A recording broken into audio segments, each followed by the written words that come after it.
Grab some meat or whatever you need. I'm Kamal. It's time to get to it.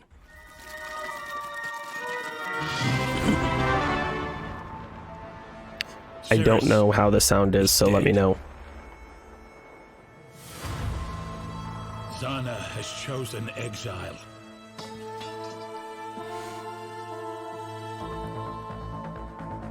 But the Atlas of Worlds remains a beacon for Eldritch horrors.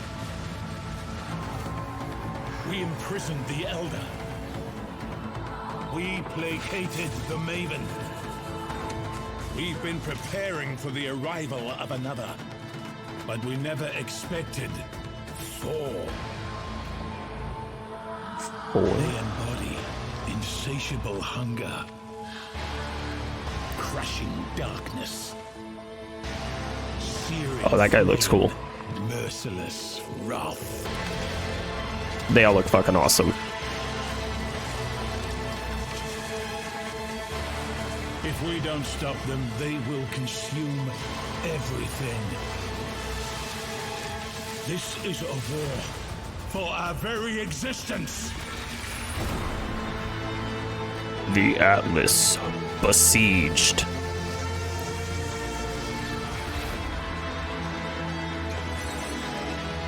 Oh, that looks interesting.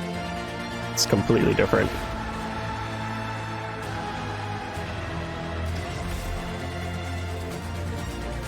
Oh, exciting.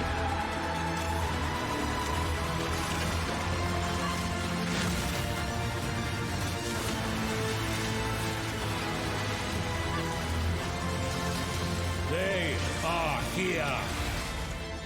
Stand with us, or we will all perish.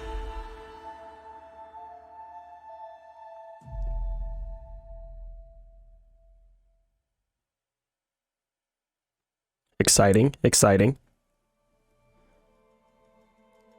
The events in Siege of the Atlas take place after the defeat of Ceaseless. With Zana leaving to pursue her own agenda, Commander Carrick has taken responsibility for defending the Atlas and Rayclast against whatever Eldritch horrors might arrive. Because Oriath was decimated by both Katava and then Ceaseless, Carrick has moved several map devices to an isolated island in the Kurui archipelago and has established a militia in order to prevent another event like the Ceaseless incident. In this expansion, you will join Carrick's militia and will be asked to scout the front lines of the Atlas for threats. After encountering the Maven, you will learn that two more Eldritch horrors like her or the Elder are on their way to the Atlas. Unlike her though, their intentions are driven by the need to consume absolutely everything they encounter. You must learn what you can do about these entities and attempt to prevent the existential threat they pose to Rayclast. Interesting. In Siege of the Atlas, I always like the new two bosses. Eldritch horrors are the Searing Exarch and the Eater of Worlds. These are similar to other Pinnacle Atlas. I don't know, that bosses Searing in the Exarch past, looks such as fucking the Elder, awesome. The Shaper, the Maven, and Ceaseless. You will hunt down these two bosses and their sub-bosses, the Black Star and the Infinite Hunger. You will be able to pursue both Eldritch horrors at the same time, but you can choose which you are pursuing on a map-by-map basis. The smaller guy on the right looks fucking awesome too. On maps, you'll randomly encounter the influence of either the Searing Exarch or the Eater of Worlds. The Maven understands the threat that these Eldritch horrors pose to her plans. She will modify your map device so that when entering maps, you can choose to add either the influence of the Maven or any Eldritch horror you have encountered. Okay. Interesting. As you run subsequent maps influenced by the Searing Exarch or the Eater of Worlds, the amount of influenced monsters in those maps increases as that Eldritch horror gets closer to you. Eventually, you'll encounter either the Black Star or the Infinite Hunger. Yeah, that guy looks fucking awesome. You must defeat that boss in order to continue progressing closer to the horror you are pursuing.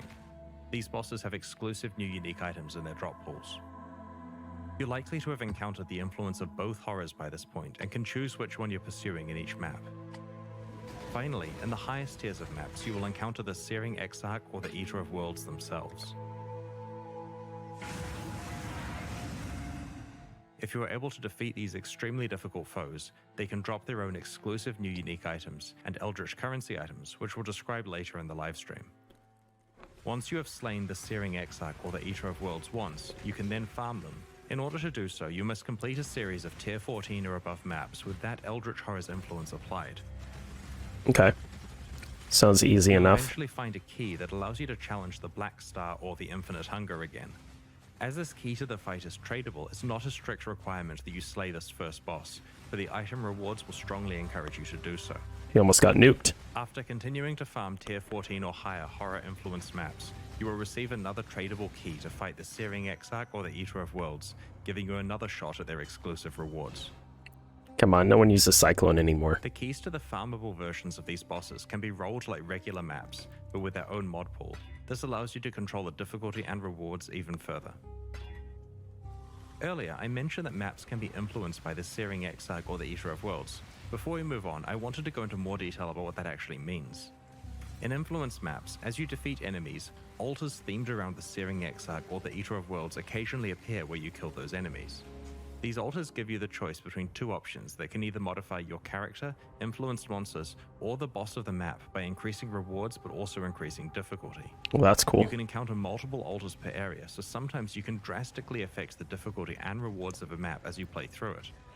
It's also fine to ignore it and choose not to increase the difficulty and reward of the map if you feel that it's already challenging enough.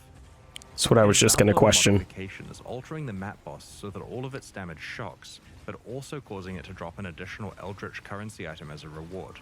We'll explain what these new currency items do later in the livestream. In the last iteration of the I didn't see the last thing. I didn't see what it replaces. Maps and raise the level of maps across your atlas. This required grinding conquerors and managing the optimal placement of 16 different watchstones. In Siege of the Atlas, we've removed watchstones and have restored the hidden maps back to the base atlas so they don't have to be unlocked over time. We've added much of the power from craftable watchstones to atlas passives so that you can still access the benefits you're used to without the busy work of managing watchstones. Despite the era of watchstones being over, we do really like the ability to raise the tier of maps on your atlas so that eventually all of them are tier 16. Okay. To this end, we have introduced voidstones. You can earn up to 4 Interesting. of these, one each from the Uber Elder, the Maven, the Searing Exarch, and the Eater of Worlds. Placing voidstones on your atlas will raise the tier of all of its maps, eventually making them uniformly tier 16. In Siege of the Atlas, we've removed the I'm okay with concept of that. atlas regions entirely. This means that we're saying goodbye to regional atlas passive trees and hello to a single gigantic atlas passive tree. Ah, good old Path of Exile. Right? This new tree has over 600 passives available to choose from, Holy and you can shit. earn 117 Atlas passive skill points for 600 completing fucking your Atlas. passives. Each Fuck. different map you complete the bonus objective of grants you 1 skill point. You can also earn some extra ones by completing the Maven's multi-boss fights. Whenever you allocate an Atlas passive skill, its stats apply to every map you run anywhere on the Atlas. Also, because it's much faster to complete earlier maps on the Atlas, your Atlas point... Okay, this league is already looking like it's going to be letting you incredibly fun. Establish an Atlas layout that helps you find and profit from your favorite content. We've integrated some skills from past regional Atlas trees and have created several new ones, like Secret Operations, which turns some of the strongboxes you encounter into a new type of strongbox that drops scarabs. Corrupted Gaze causes Abyssal Jewels to sometimes drop Corrupted with 5 or 6 modifiers rather than a typical 4. Ghastly Devotion guarantees that areas that contain ritual altars will always contain 4 altars. That's cool. Having one massive Atlas tree means that you can deeply specialize in certain types of content without being limited to what was available in a specific region. You can increase how often you encounter your favorite content and can adjust how challenging and rewarding that content is. The removal of Atlas regions means that you have more freedom to run the maps you like without being forced into regions of the Atlas that have passives that affect the content you wanted to play. That's really, really cool, actually. The topic of That's really map awesome. is also important here. Powerful characters are capable of playing very juiced maps, which results in them finding a lot of items, including more maps. Often, they get more maps than they actually need. Weaker characters have to be What the more fuck careful is with that? what they add to their maps, and hence find fewer maps.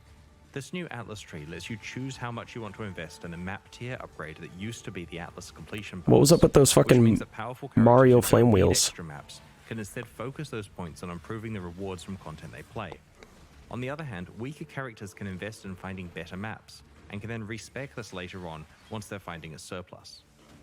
We'll make the full tree available next week so that you can start planning before Siege of the Atlas launches. Good, good. Every large Path of Exile expansion needs a new way to create the most powerful items in the game. Siege of the Atlas introduces a new endgame item mechanic called Eldritch Implicit Modifiers. A problem we had with the old Shaper, Elder, and Conqueror influence system was that while the items were extremely powerful, they had to be crafted using highly specialized and complicated methods. A regular influenced item you found on the ground usually wasn't of much value unless it was a certain base type at a specific item level. Influenced items were generally not that useful in early, mid, or even most high-end maps, as they were basically a post-endgame feature. Our new system of Eldritch Implicits allows you to apply Eldritch mods to already good items that you have, so that you have a lot more freedom to choose how you create your best items. Okay. You can also start interacting with Eldritch Implicits much earlier in your mapping experience. As you know, Path of Exile items can have an implicit mod that either comes built into the item based on what type it is, or can be modified with systems such as Vile Corruption. Eldritch Implicits replace existing implicit mods, but with a twist. An item is allowed to have one Eldritch Implicit from the Searing Exarch and one from the Eater of Worlds at the same time. These implicits have many different tiers and several ways to interact with them. While playing maps in Siege of the Atlas, you may find some new currency items, Eldritch Ember and Eldritch Ichor, corresponding to the Searing Exarch and the Eater of Worlds respectively. These currency items can be applied to gloves, helmets, body armors, or boots, and overwrite the item's regular implicit mods with new ones from two special pools of powerful modifiers. As I mentioned before, an item can have both a Searing Exarch implicit and an Eater of Worlds implicit. That's fucking awesome. Holy shit. Did you see those gloves with two implicits on it? Will overwrite the appropriate mod with a new random one. These gloves have a single Eldritch Implicit mod which grants you the ability to gain Rage on hit, rate limited by a cooldown. There are two Eldritch Implicit mods on this helmet. The first one simply grants some added fire damage with spells. The second implicit causes enemies within a radius near you to be unable to regenerate life. Each mod has 6 tiers of power. The first 4 tiers come from the 4 versions of the Eldritch Ember and Ichor currency items, while the highest 2 tiers can only be upgraded to with a special item we'll explain soon. The first tier of Eldritch Ember or Ichor drops on all maps and means that any important build-enabling mods are available without having to complete the entire atlas. The second and third tiers come from exploring maps influenced by the Eldritch Horrors, and the 4th tier drops from the Searing Exarch or the Eater of Worlds themselves. You may be wondering how you get access to the 5th and 6th tiers. This requires some luck and planning. The Maven and her encounters have a chance to drop the Orb of Conflict. When used on an item with 2 Eldritch Implicits, the Orb of Conflict lowers the tier of one implicit mod and increases the tier of the other. This allows you to manipulate the balance between the 2 types of implicits. The best possible outcome is to have a tier 6 and a tier 4 mod at the same time. In order to achieve this, you'd want to apply the highest Eldritch Ember or Eldritch Ichor over and over until you have a tier 4 modifier that you want. Then use Orbs of Conflict to try to get it to tier 6 before using more Ember and Ichor to lock in the tier 4 mod of the other type that you're looking for. Okay, that makes sense. So you use one, upgrade it, and then use the other one. In maps so that you get access to them when you need them, rather than after you need them. Also, none of the new implicit mods have item level restrictions that prevent them from being applied to an item. There are also conditional versions of Eldritch implicit mods that are only enabled when specific types of enemies are in your presence. These ramp up in power as the condition gets more restrictive. These conditional mods are designed for players who feel that they have sufficient clear speed for easier monsters and want to specialize in being even more effective against the really tough bosses where it matters. Items with Eldritch Implicits can also have a property of being dominated by one of the Eldritch Horrors. If an item has a higher tier Searing Exarch mod, then it is considered dominated by the Searing Exarch. Conversely, if the mod for the Eater of Worlds is higher tier, then it is considered dominated by the Eater of Worlds.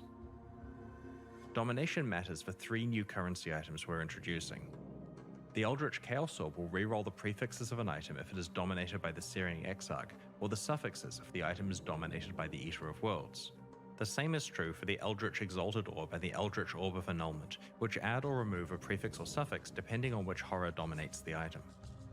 These very rare currency items give you a large degree of control over your endgame rare item crafting if you're able to manipulate the Eldritch Implicits correctly. It's important to note that you can't apply Eldritch Implicit mods to influenced items. By that, I mean items that have the old type of Shaper, Elder, or Conqueror influence. The Siege of the Atlas expansion here we go. contains a whole roster of new unique items, which drop from the 4 new Atlas bosses we have introduced. All of these are powerful uniques, and we'll show you 6 of them today. The Ashes of the Stars Onyx Amulet increases the level of all of your skill gems and grants them an additional 20% quality. It also improves the reservation efficiency of your skills and lets you level all of your gems faster. It's going to be good for leveling up. Such as Empower and Enlighten. That's exactly what I was just going to say. Quality is very valuable with some alternate quality gems, as well as certain skills like curses. The Dissolution of the Flesh Prismatic Jewel changes the way that you interact with incoming damage. While you have this jewel equipped, damage is taken in the form of a temporary reservation to your life pool. If you reserve 100% of your life, you die. This allows you to ignore life recovery completely, since the actual amount of life you have left is irrelevant as long as you manage the timing of your life reservation. The Polaric Devastation Opal Ring introduces a new debuff called Covered in Frost, and gives you another way to apply the existing Covered in Ash debuff. This is a solid ring for anyone specializing in either fire or cold damage. In a similar vein to Covered in Ash, Covered in Frost causes the target to take 20% increased cold damage and lowers their critical strike chance. Wow. Okay. The Ceaseless Feast spiked gloves have a new debuff. Those are so fucking cool looking. Which you can stack up on enemies to remove their armor and evasion. This is not only a great way to reduce their physical damage reduction, but the gloves also have an additional bonus that applies when you have stripped away all of the enemy's armor or evasion. We are also introducing a pair of very rare aspirational unique jewels, Forbidden Flame and Forbidden Flesh. Each of these jewels drops from one of the two new Pinnacle Atlas bosses, and they are certainly unique in that they must work together to unlock their potential.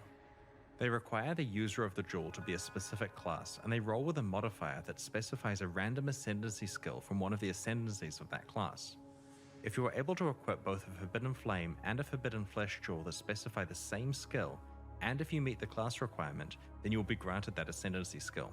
For example, if you're a Deadeye and find a Forbidden Flame jewel that specifies the Master Surgeon skill from the Pathfinder class, then upon finding and equipping a matching Forbidden Flesh jewel, you will gain the Master Surgeon skill. These jewels open up many new build possibilities. But you have to have both of them together. Interesting. I mean, that's cool. The favored map system allows you to find more of the maps that you want to play. In the old Atlas, there were 3 favored map slots available to unlock in each region. Now that regions have been removed, favored map slots can be unlocked by meeting various objectives like completing a tier 16 map or defeating an Elder Guardian. So each one of those is a favored map slot? Favored map slots that can be unlocked. These now apply to all map drops on the Atlas, rather than affecting map drops in just one region. Each slot provides a 10 times multiplier to how frequently its corresponding map drops, relative to other maps. You can select 12 different maps as your favored maps, or you can put the same map type in all 12 slots for a massive 120 times boost to its occurrence in your drop pool. Wow. This is particularly powerful once you've socketed all 4 Voidstones into your Atlas, making all of your maps tier 16, and with a 120 times multiplier applied to a specific map. 120 times. Chosen will constitute over 50% of all tier 16 map drops. Sextants can be found from tier 14 onwards and are applied to Voidstones. When you use one on a Voidstone, it affects your whole Atlas. Because Voidstones come from the highest tier content, we've removed simple sextants and prime sextants, as they can no longer be used when you would typically acquire them. We've added the mods from these sextants to the pool of mods that Awakened Sextants have. Because this dilutes the pool of mods that Awakened Sextants can roll, we've increased the frequency at which you acquire Awakened Sextants. Your existing simple and prime sextants will be converted to Awakened Sextants at the launch of Siege of the Atlas. We have made no changes to elevated sextants. With the new Atlas system as context, we have done a balanced pass of all sextant mods. This resulted in a slight reduction to the amount of content or monsters that a given sextant mod introduces to an area. We've removed the Nemesis monsters drop 3 additional currency items mod, both because it's busted, and because it's incompatible with our future plans for the Arch Nemesis League content. We've also added a whole bunch of new sextant modifiers. The general intention behind these new mods is that they give a strong benefit while adding extra difficulty, or reward players for specializing into having other leagues present in an area. For example, there's a sextant mod that ensures that all breaches in an area belong to Ceaseless. So if you can maximize the number of breaches through scarabs, map device modifiers, the Atlas passive tree, or other sextants, then you've got a whole bunch of valuable Ceaseless breaches in that map.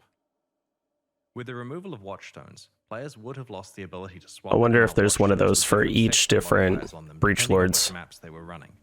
We like the strategic use of sextants, so we have reintroduced this behavior with a new currency item called the Surveyors Compass. This can be applied to a Voidstone with a sextant mod on it to itemize that sextant mod for later use or trade. This currency item drops periodically and is also sold by Kirik for 1 Chaos Orb, similar to how Einhar sells Bestiary Orbs. There's no limit on how many you can purchase. With Zana gone, you may be wondering what is happening to her Atlas missions. Well, Kirik is taking over from her, but it works a little differently now. Kirik has assumed the position of commander, and he has important missions for you to carry out in the Atlas. You open these missions at your map device and can run them just like before. However, you won't encounter Kirik inside a map, and you won't be able to apply Kirik objectives to a map itself. Because of this, we have raised the chance that you receive a Kirik Atlas objective when you defeat a map boss. Previously, Zana's missions had completion objectives, but with the removal of the favor system, this stopped mattering.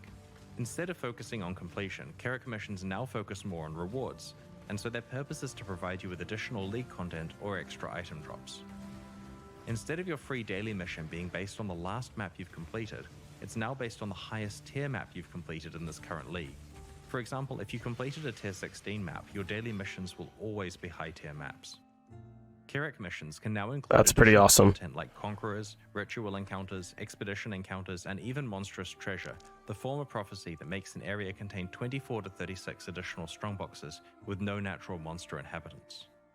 Kirik now sells you maps, much like Zana did in the past, except there is now a wider variety of outcomes with variance on the prices, so you should probably go and check what he's selling more frequently in case there's a good deal. The items in the window are re-rolled under the same conditions as Zana's previous shop. Kirik can sell maps that come with implicit mods enabling various content, for example, a map that always has a Legion encounter, or maps that have varying degrees of deliriousness on them. As you play through maps, you'll occasionally find Atlas scouting reports, essentially communication about important missions from that's other people cool. who scouted the Atlas and didn't survive. These items can be used like a currency item to re-roll the set of mission maps that Kirik is offering you. These new maps have a different set of mission outcomes that includes valuable ones like guaranteeing a unique map, having all maps be corrupted, always including a Shaper Guardian, Elder Guardian, or Conqueror, having only uncompleted maps available, or adding a Breachstone to the selection. That's really The value cool. here is not only the re-roll of what is offered to you, but also the guarantee of one or more high-value missions. On the Atlas passive tree, you can specialize into finding more Atlas scouting reports or unlocking new types that can drop. I like that. Kirik also sells the aforementioned Surveyors Compass used to itemize sextant mods, as well as everything else Zana previously sold, like specific divination cards. Despite them not being part of the core Atlas experience anymore, it's still possible to fight Cirrus and the Conquerors to take advantage of their influence and unique item rewards. Tier 14 or higher map bosses now have a chance to drop maps influenced by the Shaper, the Elder, or a random Conqueror. You can also purchase these maps from Kirik. When you enter the map, you'll be met with hordes of influence monsters that can drop influenced items. Upon defeating the map boss, a portal will open to the Conqueror's arena. Upon death, the Conqueror will drop a fragment. Each Conqueror has their own fragment. Combine all 4 fragments in your map device to open a set of portals to the Cirrus encounter. Oh, okay. So a new way to trigger Cirrus, kind of. We've moved plus level gem modifiers into the global mod pool for amulets. So it's now possible to get the powerful +2 levels to certain gems without having to use influenced amulets. Now that Cirrus and the Conquerors are no longer core parts of Atlas gameplay, they will not drop awakened gems. These gems can now drop from Maven invitations. Okay. Nemesis is a challenge league that reinvigorates fights with rare monsters. It introduces around 60 new monster mods and allows you to customize your rare boss fights to control your level of risk and reward. These mods can be combined in over 35 recipes to create new, more powerful and rewarding mods. As you play through the league, you'll discover more recipes and learn how to best utilize them to get the most valuable rewards. When you slay regular rare and magic monsters in the Arch Nemesis League, they sometimes drop an itemized version of a new Arch Nemesis monster modifier. You store these in a dedicated inventory panel so they don't clutter your regular inventory. Over the course of each area you play, you'll encounter 4 monsters that are frozen in place, petrified, and bound to an Arch Nemesis statue. When you find such a monster, you can free it by empowering it with an Arch Nemesis mod. If you're able to successfully defeat the empowered monster, then you will receive the fixed reward that corresponds to that modifier. The trick that makes this league awesome is the 4 petrified monsters per area. You see, the mods you apply will accumulate as you play through the area. When you empower the second monster, it also has the mod you applied to the first monster. That's this cool. In a fight that has twice as many dangerous mods and twice as many rewards. Even though you receive the reward from the first mod when you Wow. kill the first petrified monster, you receive a second reward. That's for that fucking when you awesome. kill the second petrified monster. The same applies to the third and fourth fights in the area as well. By the time you defeat the fourth monster, you'll have received the first reward 4 times, the second reward 3 times, and so on. Take care when picking what order you consume your mods so that you can maximize your rewards. Very fucking More than cool. half of the available mods are created by combining other mods together on the same monster. As an example of how this works, if you apply both Incendiary and Hasted to the same monster, then in addition to the rewards that these 2 mods grant, you will also receive an itemized Flamewalker mod upon killing the monster. This can then be applied to another petrified monster later on to complete further recipes. These recipe mods yield substantially more dangerous encounters and have more valuable rewards. Even if you're not completing a recipe with your modifiers, you can still combine them to get some ridiculous combinations of rewards. For example, defeating an Innocence-touched enemy grants 3 currency rewards and converts all other rewards into currency. Defeating a mirror image enemy grants a divination card reward and rerolls all rewards 3 times, yielding the rarest result. Killing a Flamewalker enemy grants 3 weapon rewards. Killing a toxic enemy grants a generic reward plus a gem reward. If you were to kill an enemy with all 4 modifiers, you get a total of 9 currency rewards, each rolled 3 times and dropping the best result. Fucking 9 exalts. The mods in the order mentioned above, then as you kill each of the 4 monsters in the area, you'll receive the earlier rewards multiple times. This is going to be a fantastic league. 60 currency rewards and receiving the best 20 plus 3 regular currency rewards. As you can see from this example, That's going to be fucking even insane. the basic rewards that offer, say, 3 random weapons are really useful because you can combine them with reward conversion mods to take advantage of their high item counts. We're looking forward to seeing what other types of crazy ways you manage to combine your Arch Nemesis rewards. To prevent you having to backtrack, there are more than 4 possible locations where you may encounter petrified monsters in each area, but only the first 4 you encounter can be empowered and fought. Arch Nemesis mods cannot be traded with other players. Your progress is your own. We designed this league to be a relatively simple one to go alongside all of the new Atlas content in this expansion, and it exceeded our expectations. The fights are fun, the rewards are punchy, and there are a lot of tough decisions about which reward combinations or recipes you can pursue. I'm excited, guys. I really, really am. In Siege of the Atlas, our balance goal is to take 2 very common gameplay archetypes that struggle with endgame content and to buff them so that they're in a much better place compared to other builds. The ones we are targeting are hit damage bow characters and handcasting spellcasters. If you haven't checked out the balance manifesto about these changes that we posted recently, I'd encourage you to read all about them in the patch notes that will be posted when the livestream ends. To be clear, this expansion does have a few of the usual nerfs to the most overperforming builds, but for the most part, the majority of balance changes are buffs. The goal is that players who play hit damage bow builds and handcasting spellcasters are significantly more competitive. Alongside Siege of the Atlas, we're introducing 2 new types of stash tab, one for flasks and one for gems.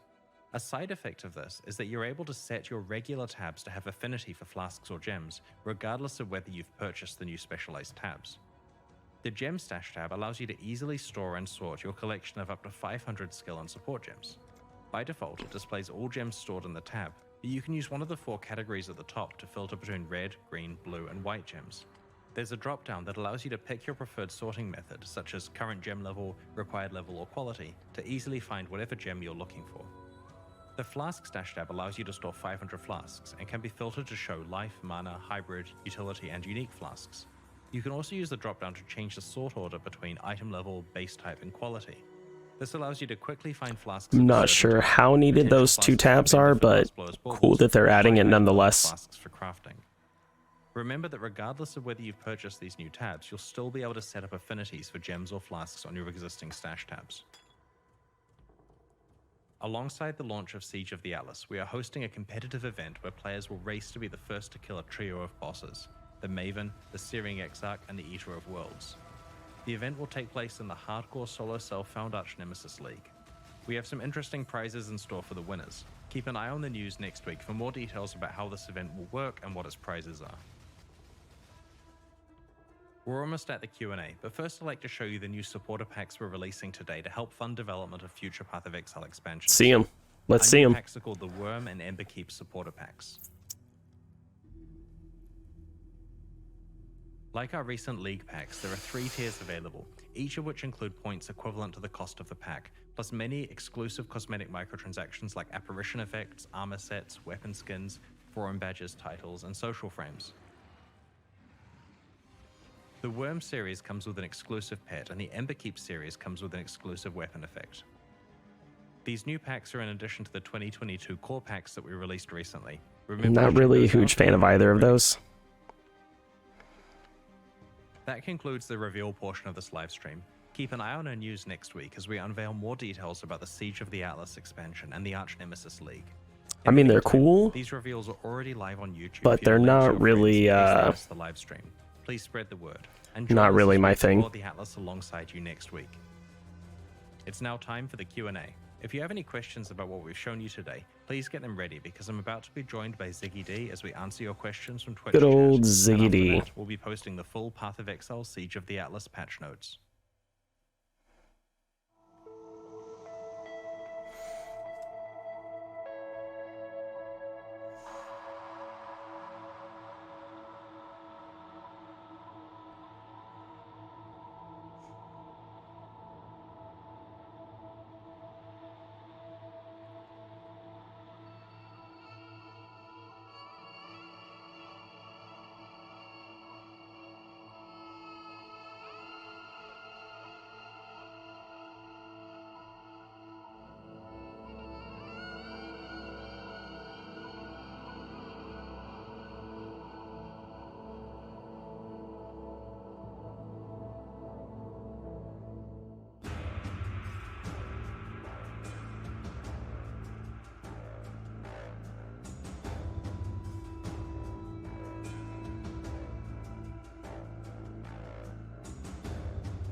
So,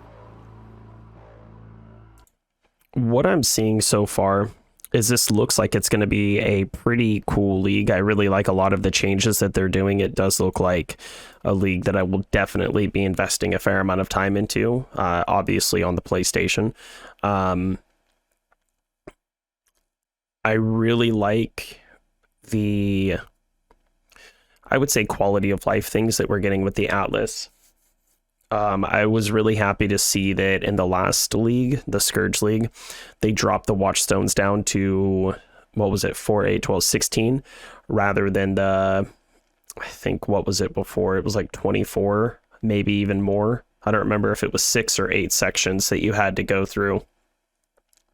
But the Watchstones, it's become a lot quicker and easier to go through and get all the Watchstones. And then now with it just being 4, it's going to be even quicker to get your maps up to high tier if that's what you really want to do.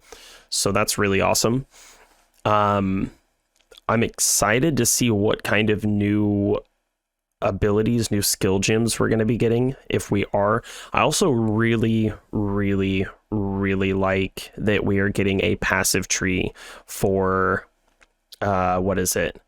For the Atlas. The Atlas passive tree. I think that's going to be a lot more user-friendly than the way that it was set up before, where you had to kill the Maven, do the Maven fight, not the Maven herself, but the bosses, the respawn bosses in the Maven arena, to unlock 2 points each time. So I think that now each time you complete the bonus objective on a map, you unlock a point for the passive tree is going to be really cool.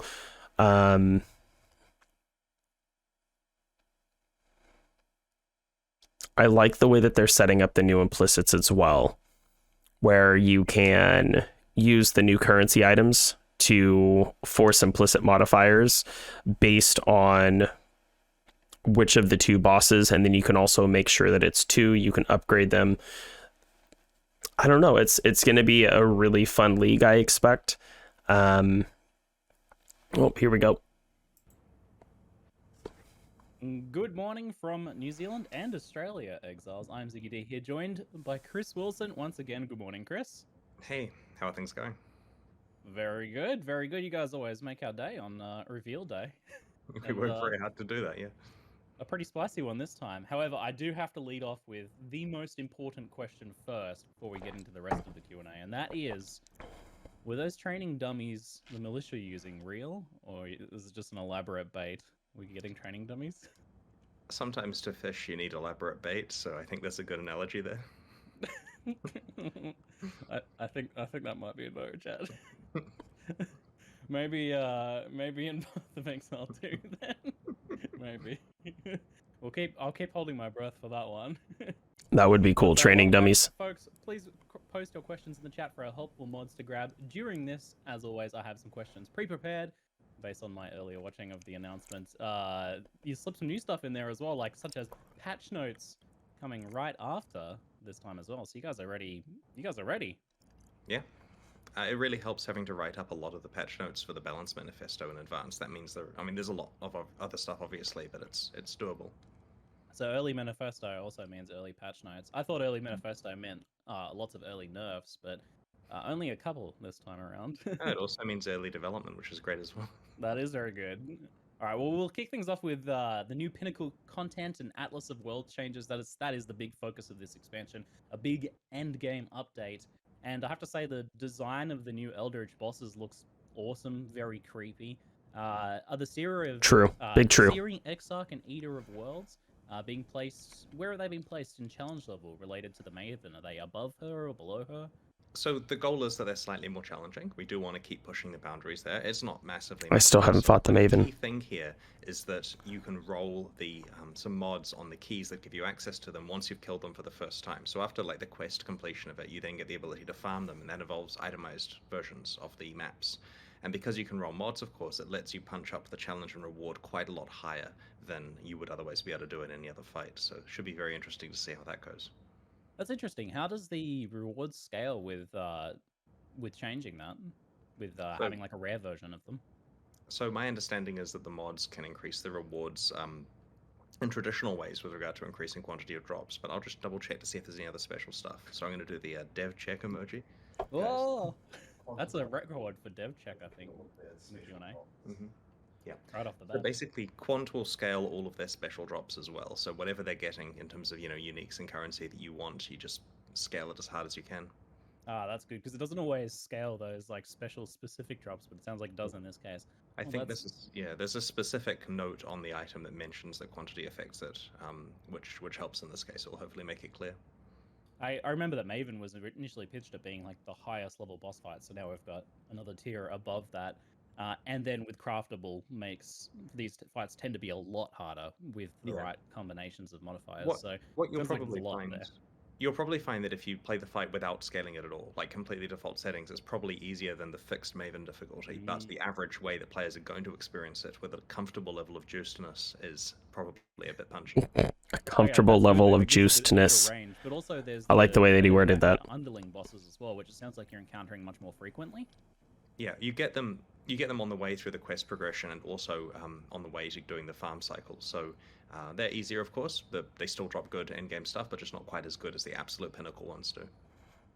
Do the new bosses have any memory games? Because I'm not very good at those. I hear players love those. Now, we'll have to say, I honestly can't remember if there's a memory game. Oh, no. I passed that one. Very good. So the Atlas has undergone like a ton of iterations now at this point, adding more complexity in some areas and depth, whereas it's been slimming things down in other areas. What have you guys learned from previous iterations of the Atlas so far, and how has this shaped the new generation that we're getting now? This is kind of a very standard game design lesson, but simplicity and understandability matters, but you also don't want to lose any depth. And so, to some extent, like what we did with Path of Exile 2's skill gem system, is we've tried to make this more approachable, right? Like when you look at the Atlas now, it's simple. There are just a bunch of maps. You work from bottom to top, fighting harder maps, and you don't have to worry about regions. You don't have to worry about repeating work or chasing conquerors around. It's quite straightforward. You don't have to understand the complexities of the watchstones, because the new void stones are so much simpler. You just stick them in as you get them, pretty much. And so at face value, it takes away a lot of the stuff that was hard for players to understand and annoying for players who did understand it. But then in return, we didn't want to lose any depth. And so we jammed it all in the passive tree. And so there's a lot of stuff there. But players who get that far in Path of Exile are very used to passive trees and understanding the type of opportunity cost and the decisions they're making. So it actually plays really well. And you can interact with a passive tree at so much earlier. In fact, so much of the rewards of the Atlas now are pushed really early in terms of you getting Eldritch Implicits and getting to fight bosses and getting, good Atlas tree completion far, far earlier than before. Because we felt and agreed with players who were saying that previously it kind of felt like the end game starts at the end of the end game. Yeah, that's like I feel like you really hit two things this time that I was super interested in seeing in the Atlas. So I'm glad to hear you say that, because it's the slimming down of the core progression system. So now you just kind of run maps from 1 to 16 as the core progression, right? Like you don't have to do any complicated steps of moving watchstones and chasing influence Yeah. and all that sort of stuff to do the core progression. So that's much simplified now. Yes. There's not like any secret hoops there or anything you have to jump through, right? Right, it's very simple. And the other thing is, there's now 3 Atlas quest progressions that you can progress at your own pace. You've got 2 different new Eldritch Horrors to chase with their sub-bosses, and you've got the Maven. And you can focus on one or all 3 or whatever you want to do. There's no penalty for not doing one. It's just a matter of which content and rewards you want to get. Or you can just be like me and not focus on any bosses. Maven's position now in this whole progression system, because before you had to constantly be witnessing bosses to get unlocked the passive tree. And my understanding is she still gives you some passives, but predominantly those passives come from just completing the bonus objectives on the maps themselves. Like I imagine 100 of those come from those, and then the remaining 17 from boss fights and Maven and whatnot. So where does she kind of sit now? Right, in terms of the passive, so 117 come from completing maps, and then there's an additional 15 bonus points. So I want that pillow behind Chris. Encounters. So that's her primary purpose there, is giving you a bunch of points. And 5 of them are from the standard invitations. 6 of them are from the invitations that were previously called the Uncharted Realms encounters. There's also 4 more points that you get from the new siege bosses. So the 4 guys, the Searing Exarch, the Eater of Worlds, the Black Star, and the Infinite Hunger, all have a point each upon the time that you kill them the first time. And the Maven also has a more defined role in terms of itemizations. She's now the source for awakened gems, which of course are as powerful as they always have. Yeah, that's a complete lie. They're less powerful than they always have been, but as powerful as they were last league. Getting carried away with the marketing there. She also drops the Orb of Conflict, which of course is really important for the Eldritch mod crafting. So if you're wanting to perfect your Eldritch Implicits, you're going to need to fight all 3 bosses, so you can get A and B, and the thing that lets you get one of them to the highest tier. She's like some weird neutral third party then. She drops the Orb of Conflict. She's kind of like overseeing the conflict between the others. Yeah. Well, that's her thing, is she wants to witness conflict. It's her... It makes sense. Yeah, and we I mean, can we blame her? Let's be honest. Are we gonna blame her? So that's awesome. Conflict's entertaining. That answers a bunch of my questions. I really like that shifting of the complexity over to the passive tree away from the core progression. Is there much reason to like use Maven witnessing boss fights early on then, or is it mostly just if you want to try and get some of those passives early, or some of those awakened gems potentially? It's good for you to get passives as fast as you can, because they will make it faster for you to play through content implicitly. It increases the rate you're getting rewards and so on. So I suspect players will choose to do it as soon as they're capable of doing it. Of course, as we know, those fights aren't super easy, so people will find the right place for it. How do we respec the Atlas passive now? With so many passives, I imagine the Orb of Unmaking at least has to be made a lot more common. Yeah, it's been moved to the core drop pool, basically, so you find orbs when making it a better pace. And yeah, I mean, like all things in Path of Exile, you can fix your mistakes. It's just a pain to do so on a large scale. So we're not expecting people to change their Atlas loadout between maps, but they'll find something that works well for them. And the nice thing, of course, now is it applies to every map on the Atlas, so you don't have to like ignore 3/4 of them because they don't have some specific thing you've specialized in. I'm gonna ruin chat, by the way, and just say I just got my drop. Thanks.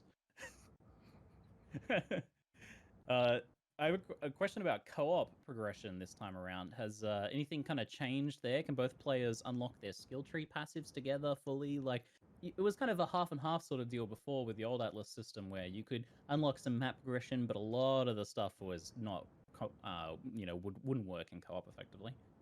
My understanding is that all of the stuff is, providing you're at the right quest state, all of the quest stuff will unlock for everyone in the party. And of course, if you're in a map when it gets completed, and you'd normally get a bonus completion for that, then you do get the completion here. So yeah, I'm unaware of any issues playing through in co-op, and that's something when the map we don't the sections are broken. Have cause problems for people that want to play through the entire game as a party, and that even applies to like Arch Nemesis and so on. We're trying to not repeat mistakes from the past where some leagues don't work in co-op.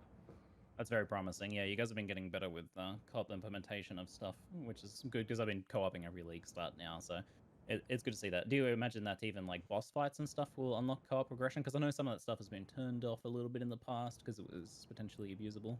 Yeah, we have to stop the abuse cases because we don't want a system where, like, at the moment, if you want to play Path of Exile alone or with friends who aren't in your instance, just chatting to them while you're playing, this works. You can have a great experience. You know, there's no reason why you absolutely have to bring friends to Path of Exile. Of course, it's good for social reasons, but games that allow abuse get to this situation where you're either kind of forcing yourself to only play when your friends are playing, or sitting there with 6 Path of Exile clients open doing complicated stuff that isn't actually playing the game. And so that's the reason why we curb the abuse there. But where possible, we want to allow it so that it works well for legitimate groups of players. Gotcha. One final question before we move to a couple viewer questions on this particular topic area. Where's Zana going? Kirek said that she's going into exile, except we're exiles, so shouldn't she be staying with us? We're not going to give any more info on that. Players can hopefully work it out over time. Like, you know, that's why you play the game, right? To find things out. So all will be revealed in the future. More seriously, though, like a lot of people like Zana. Is there some potential that we'll be seeing more in the future then? I'm gonna play a bit coy on that one. We'll see. I mean, we're not just gonna forget about it. That's a definite yes, chat. I mean, she's a great little plot thing that can be thrown in somewhere. Why would you waste that? All right, you need not say more. All right, we have a couple of viewers from chats. Joe Bobs asks, are Atlas passive allocations per character or account? these are per account, I believe. So it's we call this per league account, basically. So on your account, you have a separate allocation for hardcore versus the main standard league and so on and so on. Awesome. It's Kusa asks, how will Awakener level work on Cyrus keys? Will it be Awakener 1 difficulty and rewards? Oh, this is a good one for the dev check, guys. Oh, 2 dev checks. It's Awakener level 8. Oh, shit. Yep. That's kind of... Awakener level 8 immediately. Okay. Like it's shifted upwards like that. May as well have it be hard. Yeah, may as well. Especially now that it's not like core content. It's chase content for you to do later on, potentially. Yeah, the Conqueror stuff is pretty optional. That's a good follow-up then. Not Lime this asks, can we witness Conquerors? In all caps, by the way. They're excited about this. Caps, can we witness Conquerors? Yeah, you can. You can? Oh, okay, that's interesting. So that means potentially a new Conqueror boss fight then for Maven. Ooh, okay. What happens to the unique watchstones, Nobus asks? Yeah, I'm pretty sure we just eradicated, and yeah, all watchstones are gone. So that strips a couple of things from Cyrus. Interesting. Like buff to his blue drops or anything to compensate. Given updates in the Discord as we're going over this. Still has good stuff. Right. Oh, hey, thanks for the follow. Sure.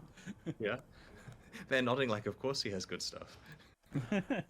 It's going good. It's going good. I'm and another question, which I don't know very excited for this. Can you explain what currency was chosen as solutions this time around? Well, the key thing about currency is that How are you doing, AVAC? And tradable means that if you do not know how to use it, or you don't have a good opportunity to use it, you are able to trade it to someone else who does better. And so you can get these Eldritch, orbs and essentially just say, I give up, someone else make my items for me, and trade them and get a direct item. That's good, man. That's good. Someone a pile of this currency, they hand you a finished item, essentially, is how trade works. I've never thought of trade like that, but it kind of works. But the thing, I mean, obviously, the smart thing to do is to do it yourself and make your best items and not have someone else make a profit on it, of course. But for players who do not want to engage in that for whatever reason, they can trade. And it also means if you've got some of one, but you actually want Searing Exarch ones, you can trade them with the other person and so on. We'll transition now into that whole Eldritch crafting topic, but it seems like we're getting a little bit of Harvest-esque stuff here, some Harvest-inspired things in these Eldritch currencies, particularly with the Chaos Orb, rerolling prefixes or suffixes, annulling prefixes or suffixes, exalting prefixes or suffixes. It's less targeted than some Harvest stuff, but it's kind of in that line, so are you guys excited to move in that direction a little bit with this? This is a safe way of us doing it. It lets us have these powerful orbs. I mean, I should emphasize they're not easy to get, right? Like, you know, we're talking like special exalts here. They're obviously going to be rarer than regular exalts. And so it's a way that we're pretty comfortable because it does require some manipulation of what you're doing with the tiers of the implicit mods. And, you know, it's baking in a little bit of meta crafting, but done in a much more safe way that's not quite so combinable. What is it? A 10 times we're more drop rate? with this. And it's actually quite a lot of fun to craft items this way. Yeah, I get it. You kind of limit tested with Harvest. My dream is to like have later you guys add a little step where you can like infuse these orbs with specific target, modifier like fire or something like that by killing a specific high level boss or something like that. But anyway, I'm just excited. Anyways, a couple questions. So are there any risks or major downsides to the new Eldritch implicit crafting system aside from potentially I've considered it, so like can you but break I an do item? more videos than there's live no way to break an streams. item. We've I'm not basically much of a designed it live so streamer that that much as long anymore. as you're okay to replace the implicit that's on something, which is what you just hinted at, then it's generally strictly better. I mean, there might be border cases where having a mod on an item is bad for your build. But I because you mean, don't want to set things on fire or whatever it is. But other than that, it's definitely something that I was actually just talking. I think I mentioned that in a video a couple days ago that I need to find someone to make some custom stuff for me. So the main goal here is that you're able to progress your implicits at the same time that you're progressing your explicit mods on an item. We didn't want a thing where you I don't have know to what like, that was. craft a finished item and then have a one-shot go at getting the implicits like corruption. Nor did we want something where if you find a perfect item on the ground, you're screwed to get the implicits that you want. And so if you find an amazing rare item, you through whatever means, Go ahead and then send me a make it message have amazing implicits on it. And you also won't feel on bad putting Discord a lesser or on implicit here if you just get with a more, link, put an implicit, and it I'll makes it even definitely better. check You it can out and probably let you replace know. that and upgrade it later. Let me know what There's no kind of problem with prices your you're looking maps for, or randomly what kind of adding implicits to your items, because eventually you can still get well, I the guess same prices item would be and a fine replace it. answer for that. Random clarification: when you use one of the orbs to increase the tier of the affix, if I'm understanding that correctly, the implicit, does it change what implicit that is, or does it just increase its tier? Yeah, it does re-roll. So Okay. there are 4 currency items, and this is super complicated. Because as you the can see word by my stream, tier, I need like tier 1 implies the best, right? But I when need say a higher lot. tier, I'm referring to like tier 1 being the Let me lowest, pull it so up we're real just gonna quick. use clearer language. There are 6 ranks of each mod, 1 through 6. The first one, the lowest one, comes from the lowest currency item. That drops in all maps. And then the second 2 will drop from influenced monsters and influenced maps. And the fourth one, which is the highest you can get from a currency item, drops from the big bosses. There are 2 ranks above that, which cannot be rolled from currency. Those must only be upgraded to with an Orb of Conflict. Whenever you apply one of these Coffee orbs to burps, the item, yum. it picks a random mod from the pool and applies it. So you make it something that isn't the one you want. You do have to spam the currency a bit if you were looking for a specific mod. Yep. But there's no downside to that. It's not corrupting your item. Aside from the wealth investment that you're making in the item and the ease of trading or finding them, it's entirely just a matter of sinking wealth into the item to get exactly what you're wanting. And in return, of course, they're blindingly powerful. But then once you have the mods that you're wanting, the Orb of Conflict will upgrade and lower them. Sure, you may get a lowering that you don't want, and that wastes some time or resources, but that mod is then fixed in place as that type that's being upgraded or lowered. So, in practice, it's a pretty fun system to actually play with currency. That's interesting because that's pretty different to a lot of crafting in Path of Exile, where There you there's go. no real lose case where your previous investment in the item is ruined, but rather the only risk is, well, how much do I have to spend to get the thing that I want this time around? So is that kind of like an intentional decision then to have it be quite different in that way? It certainly is. It'll create a situation where you're lucky with your rank 3 mod that you get on an item. It's perfect. You love this one. You'd like a rank 4 version, though, but applying the rank 4 thing is potentially going to take a bunch of them to get the same mod, because, the pool's got a bunch of diversity in there. Yeah. Now, of course, you could use an Orb of Conflict for this, because you've got basically got a 50% chance that you get rank 4 out of it, and so people are going to have to make some decisions. And that's what games are. Decisions. That's what games are. Perfect. That's what good games are. I like it. Clicking and decisions. Yes, clicking and decisions. Can you craft the Eldritch implicits on unique items as well? No. Okay. So That was a question that I had. That would be fucking awesome. Yes, that's correct. Currently. Yeah. I mean, this may gradually expand in the future, but for the time being, this is what we're comfortable with, and honestly, it's quite a lot of power, so it's probably going to be enough for now. Well, that's a +1 to the chase for rare items in these slots, and on the comparison table between a rare and unique for each slot, has to be considered now, especially since they are like effectively low risk to add some power to an item. So that's really interesting. That's ideally what you want, is that uniques are kind of guaranteed power, and then rares have the potential to be better, and this helps achieve that. So the implicits aren't going to have item level requirements. But we're using them on a low-level item. I pulled it up and effectively accepted higher real quick. level. Can these be used for Yeah. leveling characters, for So example? basically, if you were to put one on a low level item, it punches the required level up to something stratospheric that's in maps, because these are like, flat fire damage to all spells and that kind of thing, right? Okay. It would clear the campaign pretty efficiently otherwise. Awesome, Evac. Thank you. But You what we as mean by well. this is it can be applied to any eye level of item, right? Yep. So you could technically apply it to a And I'll make low-level sure to item check out your first, portfolio which and would stuff and really see what use you're it working unless with. you're on your high character. Yeah, you find like a And really nice. good pair of boots at level 50 or something. You can Yeah, still and this get is like those. 68 plus or whatever. It's not like, insanity high. Yeah, okay. That's So awesome. that makes sense. I imagine it's like map level 68 required. Got it. Ben the Muffin Man asks, can you get a third implicit by corrupting the item that has 2 Eldritch implicits already? My understanding is that corrupting the item will remove the existing implicits and put the random corrupted one on. That's correct, right, guys? Yep. So yes, if you want to corrupt an item to get a corrupted implicit, you'll lose all your hard work on the Eldritch implicits. That's what I But figured. as you mentioned, Eldritch implicits cannot be placed on uniques, and so corruption still has a very valid place there. Got it. Okay. Moving on to Arch Nemesis, the League. Why is it called Arch Nemesis? Well, Nemesis was really the only time we've actually worked on improving how rare monsters work. A very long time ago, we said, you know what, let's add some mods to the pool.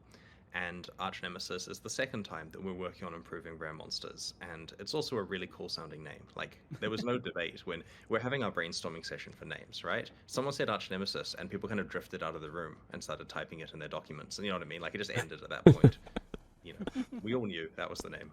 It was just decided collaboratively. It is not on the metal band list, but that doesn't mean that it can't be. Yeah, it sounds like it could be. We need people in the community to make metal bands called Arch Nemesis. There probably is one out there for sure, right? There's got to be. It's a solid name.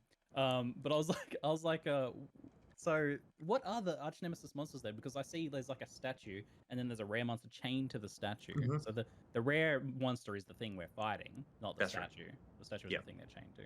Okay.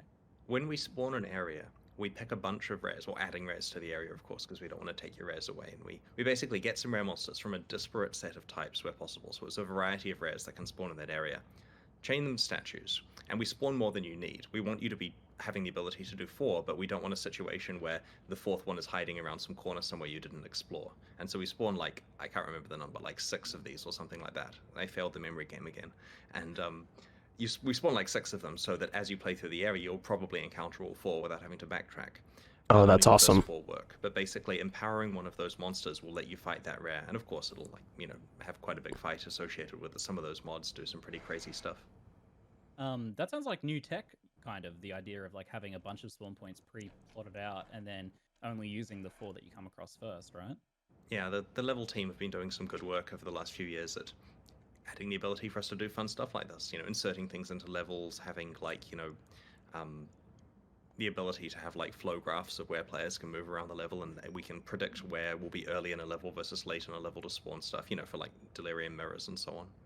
It's kind of big because, like you said, it prevents backtracking, which is a big deal, making that like core gameplay loop feel better. A lot smoother. Yeah. Yeah. Great news. But yes, to answer your question, the Arch Nemesis monster is the petrified rare that's attached to the statue. Okay. I feel like there's some secret with the statue, but I might be reading too much into this. It's just because Arch Nemesis means like the main nemesis is my understanding of the definition. So I'm kind of wondering who is the main nemesis. Anyway, I'm just theory crafting, being suspicious. Arch Nemesis Sounds like he's modifier conspiracy users theory have crafting. their own inventory menu for storage, which is certainly a nice improvement over other similar mechanics in the past. Well done. However, when you click them, do they automatically go straight to that menu since they aren't tradable anyway? That's correct. They automatically go there. You don't need to go through the inventory. We should also talk about clicking here. That's a because big we win. spent 13 weeks preparing for today, where players are going to say, but these don't auto pick up. Do you not learn? Like they'll be sitting there scratching their head going, seriously, GGG, we've told you by now it's auto pick up or nothing, right? So we've been prepared for this. You don't have to find very many of these per area. It is usually around 2, right? And I know in the past I've said that expedition stuff didn't auto pick up because you don't find many, and then when you actually play it scales to like 16 in the crazy juice maps, and yes, that is too many. These mods don't scale. You're finding like 2, maybe 3, but I'm wanting this to be 2 ideally. And so yes, you'll have to probably click twice per area. The thing is, Too many. the inventory space, while large, is not completely unlimited, right? Like, there are cases where auto pickup would be annoying. And so we've actually also identified the fact that we need to give more inventory space, which is present in the footage you've seen, where we've increased it to an 8x8 inventory, giving you plenty. In all of our internal testing until like literally 3 days ago, it was a 5x5 inventory, having this awesome constraint thing where players are like frustrated at having to choose what they're carrying around and make decisions, and we love decisions. But at the end of the day, we realized that would not be popular, and so we've significantly increased the space up to 64 slots, which should be plenty. And if you're lucky, you'll find there may even be footage of the 5x5 inventory floating around the internet, because the B-roll footage we gave to journalists earlier this week was still when it was 5x5. And so we had to refilm the entire Arch Nemesis section of the live stream at the last minute with a new 8x8 inventory so that people don't melt down about the limited amount of space there. Nice. I mean, that's almost Well, 3 times the inventory look, space, though, so that's a big I one. often disagree with you on this topic in some capacity, but I will give you that this time it sounds like it's a good case for us manually picking these up, given that we don't necessarily want all of them, and we want to be a little bit choosy with them, maybe. And it really is like 2 per area that you'll find. And if it's something where you're well into deep, complicated recipes, 4 tiers deep, and then the most common thing ever drops, you're probably not going to want to pick that one up. In addition, correct me if I'm wrong, guys, we are supporting filtering of these. Yeah, you can interact with them with loot filters, and that means that someone will quickly work out what the valuable ones are and make it so people understand whether they even need to make the 2 clicks or not. I'd recommend it during the campaign because you need the reagents to climb the higher recipes, and even the bad ones that give you like some, triple weapon reward or something that you don't necessarily value will be very important to bolster up the complicated recipes that rely on reward conversion later on. So it's not as obvious as there being good or bad mods, but there are certainly cases where you've already got 7 of something and you don't need an 8th. Okay. A couple follow-up questions. So you said you're aiming this at being like 2 clicks per zone, which is not too many clicks. But I noticed that you need to spend 4 of them per zone. How's the economy of that work out? Are you intended to not always juice them? You're going to want to save up for recipes and have a plan. So if you have a completed recipe, you may as well use it when you find the statues in an area. Some of the recipes have up to 4 components. Some of the recipes have just 2. There are cases where you're not completing a recipe, but you're spending mods because you may as well, or you want to, or you've come up with some cool reward combination. But generally speaking, when you're playing through, you don't necessarily feel the need to want to juice out every single statue that you find. You're doing it often enough. Like every second area, you'll probably do a very complicated fight. And for some players, they'll spend their 2 in every area if they're doing simple recipes. But yeah, it's okay to find one where you don't have a mod in order to unlock the monster, because there will be plenty more later on. Okay. So you can unlock the monster without mods? If you want a horde, can you pick them up, put them in your regular inventory and stash and things like that as well? They must stay there, and that's why we increased the count from 25 slots to 64. And this is a surplus now. It's fine, but yes, people who wanted a horde were having problems at 25, which is something we decided not to have a day one Reddit thread of do they not think, and so we decided to think about that one beforehand. So you've got 2 angles here. They're non-tradable, and you've got to use them or lose them. So use the mechanic, right? Use the current. This isn't clear from the footage because we're still working on the UI for it, but they do have levels that affect the item you get out. When you're getting like beasts and bestiary and the item level of the output is related to the inputs and that kind of stuff, it's the same here. If you find one in the mudflats as you're playing through the campaign and you think, I'm going to be smart and save that for maps because that's going to be a component to when I get really good uniques or something. No, it's locked at being relatively low level. So you want to be spending them throughout the campaign as you go. Now, we're doing a bunch of stuff to be permissive with levels there, so if you find something in Act 1 and you spend it in late Act 1 or early Act 2, it's still, impactful. Like, we're giving some level grace there, but at the same time, the intention isn't that you just pick up a bunch through the campaign and when you hit maps, you've got 64 reagents good to go for the good rewards. And so because of that, yes, you do want to be... Has there been any word? Does anyone know if there's any words on when console launch is happening? Is there much point to killing the Arch Nemesis without the modifiers? Do they still have their own kind of like set rewards, or is it just kind of basic as killing a rare normally? You can only release the monster attached to the statue by expending a reward. Oh. So you may choose to expend spare rewards, just releasing monsters and getting the stuff from them. Like, I find a thing that gives me a currency reward, so you can't spawn them without the reward. On the next statue, so I get a fight and get some rewards. Interesting. But you can't just tag the rares and fight them without giving them a property. Oh wow, so it really is potentially an every other map sort of situation, or stockpile for a while and then blast them for 10 maps. because you're getting Okay. around 2 per area, a lot of fights are totally fine with 2. Like, that's what you're kind of wanting to do. So you may, playing the default way, get to have a fight in every area, but you'll also find situations where you want to build up to 4. There's also the thing where we don't just assume the players can handle a 4 fight, right? Like, that's quite tricky. You want to have a look at what type of monster it is. Maybe if you have a 4 fight that you want to do, it's better to put it on something small like a squid or something like that, rather than necessarily a big beast or whatever. I think with all the 4 heads in chat, everyone can handle the 4 fight, but we'll see. Sorry. So some of the mods can be combined in recipes to produce more dangerous mods. Do you have a way of like discovering / tracking this recipe system at all, or is it kind of like a lookup PoEDB list or chart that someone's made sort of deal? So we have a hinting system in the inventory where if, and this isn't shown in the footage, I should add, but this is in there now, if you have a complete recipe that you can just do, then there is a subtle shader effect on those things to say this is a component of a recipe. And once you put some in the window, then the remaining ones for that recipe have the shader effect on them. And the shader effect is more significant if the recipe is a larger, more important, valuable recipe. And so basically, as long as you just say, oh, I've got some stuff I can do, you'll work out what the recipes are. Like, that system there basically tells them to you without explicitly saying this plus this plus this in a UI somewhere. And so it'll be pretty obvious what recipes you can complete.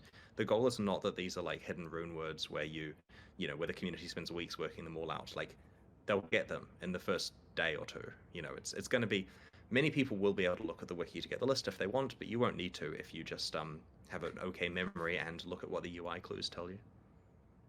In that case, how much impact on reward does the fused modifiers have? It seems like it makes them potentially quite a lot harder. Right, so a lot of the better rewards, the ones that do interesting conversion, come from the higher tier ones. So an example is Innocence Touched that was in the presentation, right? So that's the pinnacle of like up 4 or 5 tiers of reward combinations. It's hard to get to, that's the thing that you put together by maps and only get to do occasionally. And that does some really interesting reward conversion. So you could just get Innocence Touched and then fight it and get those rewards, but you'll realize that juicing Innocence Touched with 3 other mods, A, makes it really blindingly difficult, and B, gives you a giant pile of juiced rewards that are all like, exponentially combinatorial with the other mods that you've chosen. Well, that does answer my next question as well, then, that you can potentially recipe together already recipe things going up tiers of modifiers. So it sounds like that goes like 4 deep or something. To some extent, we've understated the recipe part of it, because the recipe climbing is what the whole league is meant to be about, except that a lot of the fun is just doing the fights and combining stuff in your own recipes. Like, to some extent, the make your own reward combinations, because the design team put together really interesting conversions. Yeah, that's what I'm excited about. Over from the official recipes, just because there's so much cool stuff people can discover there. So yeah, there's kind of 2 ways of getting good rewards from the league. Are you worried that this will be a bit Talisman-esque in the end then? Because that was kind of the similar concept with Talisman, but didn't work out so well in the end. I think this is significantly more rewarding. Yeah, I would imagine this is significantly more rewarding than Talismans. In that case. Is there like a substantial visual difference between the good recipe ones that you've made versus just the regular ones? Because I'm wondering if we're just kind of mapping on the fly and just tossing ones in, getting random recipes out, but saving the recipes, is that like easy to do? The items themselves look more elaborate if they're higher tier ones. Okay. It'll be pretty obvious from the properties of it, and when you're fighting it, you'll certainly know that's an impactful boss thing. And it basically just all scales up. Like, it'll be pretty obvious which ones are good. Okay, that's good. How does Arch Nemesis work in parties then, the league side of things? So the map owner, who's like the person who's controlling the area, gets the core Arch Nemesis mod drops, and we're very careful to try to get this to be about 2 per area. The supplementary party members will also receive their own drops, and it has their own system of trying to force it so that they're not getting too many per area, but they're still getting some. So there's a system there where players are all receiving drops as they play through to accumulate their own mods. Now, in an area, any of the players can do a recipe, but it's locked so that once you've put mods in it, that player who put the mods in must be the person who puts the remaining mods in. This prevents a TFT-style backdoor complicated trade system that would completely change how the league plays intentionally, but it also means that the rewards go to the person who put the mods in, right? So if you and I are playing and we've accumulated a bunch of stuff, and in this area I want to complete my recipe, so I stick my mods in, you can't help me by putting any of yours in to complete it early, and then I get the rewards from that because it was my recipe. As in, the specific mod that's created and the specific things that drop from the combination we put together goes to me. You get, random allocation of the other items the boss drops. But in the next area, you could then do your recipe and you get the benefit of that one. So as we're playing through in a party, you just kind of alternate who's doing large recipes. and it works pretty well. So the recipes are personal drop. TFT. Interesting. Classic. So I mean, I'm not upset about that. if you're It not would make looking sense for if someone to the put the mods in the first place, right? mods are Any player personal can anyways. start putting mods in. So if someone Really? rushes in and sticks a mod in ahead of you, then it's their instance in terms of putting mods in. Then they've locked it in. That's unusual. That's very different to how it normally works. This is basically through playtesting where we want to make sure that it's done in a way that's fair. And unfortunately, the problem is if you have a system where I can put in half, like I've collected half of the best recipe and you've collected the other half, right? If I can stick my half in, you can stick your half in, then the balance is incredibly skewed in terms of people converging on the best stuff too quickly. So we would have to nerf it to compensate, which we don't want to do. And it Yeah. also creates a system Big where true. now the second you get half of the best recipe, you go to some Discord and start spamming to get the other half. And that's not really the game. Here you have a progression that you can control. You don't have to spend a lot of time out of game trying to find it. And because of that, we can make it punchy and rewarding. We don't have to harvest it down to be bland because of the fact that there's tradability there. Well, this is fantastic from the party play perspective because I can, if I'm opening them all the maps, which is usually how we run it, then I can put all mine in and run mine, and then my partner can collect up a bunch of mods, and then I can open a map later in the future, and they can start putting in some mods without having It's to just- dance to their hideout and put in their map and stuff like that. Exactly. So- The only concern is if you want to put stuff in that instance and they also want to use that instance to put stuff in, then you have to kind of choose who's going to do it. And that's a race to who puts the first one in. But to be completely honest, there are more maps, right? Like, you know. There's always another map, but yes, like There all is things always in another life, proper communication with your partner is very important. True. Communicate, Big true. collaborate. All right. Can you search the Arch Nemesis inventory? Is there a search bar? I can see that being a requested feature if there isn't. Like, as in you type in part of the name, it finds Yeah. it. It's a reasonable suggestion. It hasn't come up. Like, you know, it wasn't a big issue because I think that by the time because you can control where they go, you take your good ones and you put them in the corner, and you know what I mean, that kind of thing. So you kind of do understand where your stuff is, but I don't see any harm in adding the search bar, right? Like, we're not philosophically opposed. It may already be done. In fact, there may be someone watching this going, I should do that. But, you know, So, some UX wasn't- designers like, he doesn't see the harm in it. Or they're thinking, it's been in for 4 weeks. What is this guy doing? Okay, we'll see. Is there a search bar, guys? Is there a highlighting thing for the Arch Nemesis inventory? There wasn't last time I checked. Yeah, okay. We don't think so. The memory game again. I just made more work. The devs need to ask the other devs. HMS Sin asks, can Dev check, do a headhunters dev steal check. the Arch Nemesis monster's unique modifiers? Oh no. That's a great question. I remember it being discussed. Can headhunters steal the mods? Dev check need to do another dev check. I mean, they don't want it to. You just fixed a bug. It may already be handled, but there were some blank stares from... Oh. Oh, getting it caught in time. You got a week. Can a developer who's watching this please fix this? And if you don't, Reddit gets that one. Very good. All right, we have a few other random questions, and then a bunch more questions from the community. Good job, mods. Okay, so I noticed that there are no new skills revealed this time. Why is that? You weren't supposed to notice. Oh, we Oh, notice. it's like that, is it? We had 13 development weeks for this expansion, and we had a lot of scope. Like, this was one of those big endgame ones with a league that we needed to make, and it just didn't make the scope, right? And we also felt that the game actually has quite a lot of skills, and by buffing to significant archetypes so extensively, like, we just literally took dozens of skills and made big improvements to them. This is kind of combined with the new Eldritch Implicits that have a lot of build enabling stuff. We're not worried about the game having nothing for people to do. Is he saying no new skills? Yeah, resourcing issue, and pretty much the fact that this isn't, there's going to be plenty of new builds for people to play. Well, yeah, I can imagine some people are going to be disappointed because a lot of people do specifically want to always play the new skills. But I was speaking to Bex a little bit about this earlier, and she was saying like our dev resource budget for making a new skill and getting it in is actually quite high. So it is kind of like a costing decision there. It certainly is. Well, it's mostly, we'd rather do this expansion well than make a few skills. And to be honest, like, the number of players who want to specifically play the new skills as a matter of course is only like a small portion of the player base. And I'd rather make content for 100% than for like 7% or whatever. But, obviously will be, skills added to the game in the future.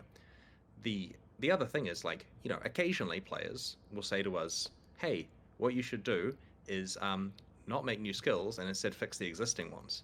And while that can't be true forever, it is something we've tried to do here. We've tried to take entire archetypes of bow users and handcast spellcasters and to fix them up quite a lot. So that should be impactful. And for people who want to try new skills, I'm sorry there aren't any in this particular one, but hopefully there are skills that have been new in the past that you haven't Confirmed, tried no yet new that skills. will now be a lot more powerful.